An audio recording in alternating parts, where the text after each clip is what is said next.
I was growing up, I never really understood the story of Jonah. I thought Jonah's story was akin to people who had a call but were afraid. I thought that Jonah was, running away from his destiny or things like that. That's why he went the wrong direction.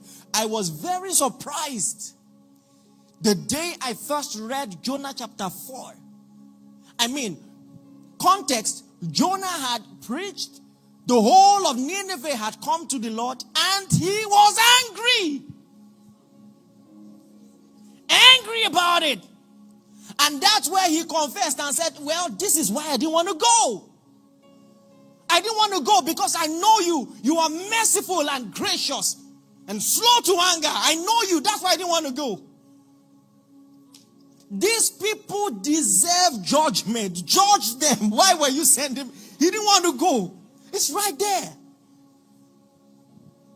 Our Lord, was this not what I said when I was still in my country? Therefore, I fled previously to Tarshish, for I know that you are a gracious and merciful God, slow to anger and abundant in loving kindness. And before you judge him, when you understand the context, let me tell you something.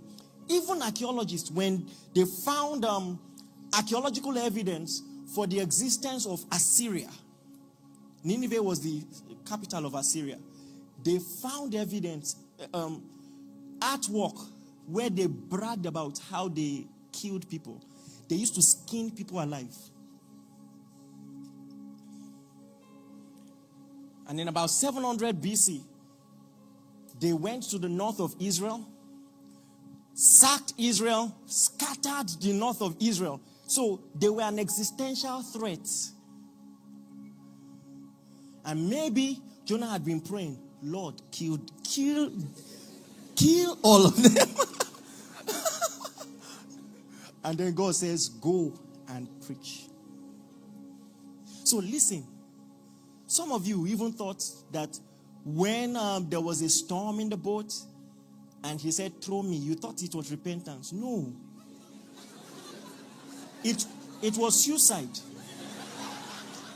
He would rather die than preach. Many of you thought that the fish was the judgment of God. It was actually the preservation of God. You must preach this thing. The first submarine carried him like this. Vomited him in Nineveh. Go and preach. And this is the word of the Lord to you. Go and preach. Go and preach. And you realize this is also a great story, and this is where I'm ending. That of all the powerful things Jonah did, the most powerful thing he did in his life, the most prophetically significant thing he did in his life, came on account of his disobedience. Because him being in the belly of the fish 3 days and 3 nights was a prophetic picture of Christ. That he would die for 3 days and rise. Listen, this is a man who preached many sermons, but the most prophetic thing he ever did came in the era of his error. It was his error. God still brought a story out of that. Are you getting what I'm saying? In case you are here and you don't know the Lord, all that you have been through will be part of the story.